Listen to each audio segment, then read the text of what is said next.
আসসালামু আলাইকুম এভরিওয়ান, কেমন আছো সবাই? আশা করি সবাই অনেক অনেক ভালো আছো। আমি আজকে আবার একটা রান্নার ভিডিও নিয়ে এসেছি। তোমাদের ভালো লাগলে অবশ্যই লাইক কমেন্ট সাবস্ক্রাইব করতে ভুলো না। আমি আজকে রান্না করব লাচ্চা সেমাই। দেখতে থাকো ভিডিওটা লাস্ট পর্যন্ত না টেনে। প্রথমে আমি দিয়ে দিচ্ছি দুধ, তারপরে দিয়ে দিলাম 2টা লবঙ্গ, দারচিনি আর এলাচ।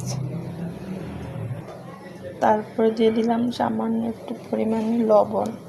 এটাকে ভালোভাবে জাল করে ঘন করতে হবে। তোমাদের ইচ্ছা করলে এটাকে গুঁড়ো দুধ দিয়েও করতে পারো, যার যার ইচ্ছা।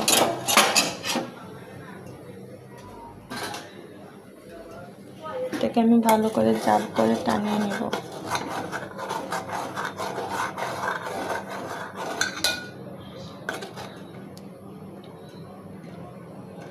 সম্পূর্ণ ভিডিওটা দেখো না টেনে, আর চ্যানেলটাকে সাবস্ক্রাইব করতে ভুলো না কিন্তু। তারপরে দিয়ে দিচ্ছি স্বাদ মতো চিনি। তোমাদের যার যেমন মিষ্টি খেতে পছন্দ তেমনই মিষ্টি চিনি দিবা। আমরা আবার মিষ্টি পছন্দ করি না, এই জন্য কমই দিয়েছি।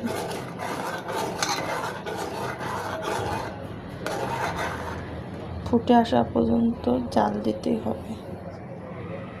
এটা প্রায় বলকায় গেছে, আর কিছুক্ষণ জাল করে নিব।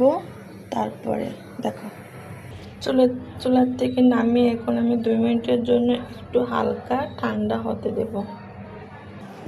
2 মিনিট পরে ফিরে আসলাম। এখন দিয়ে দিলাম সেমাই। 10 মিনিট অপেক্ষা করতে হবে, তারপরে হয়ে যাবে আমার সেমাই। 10 মিনিট অপেক্ষা করো। সেমাই হয়ে গেছে, এটাকে আমি এখন পরিবেশন করব।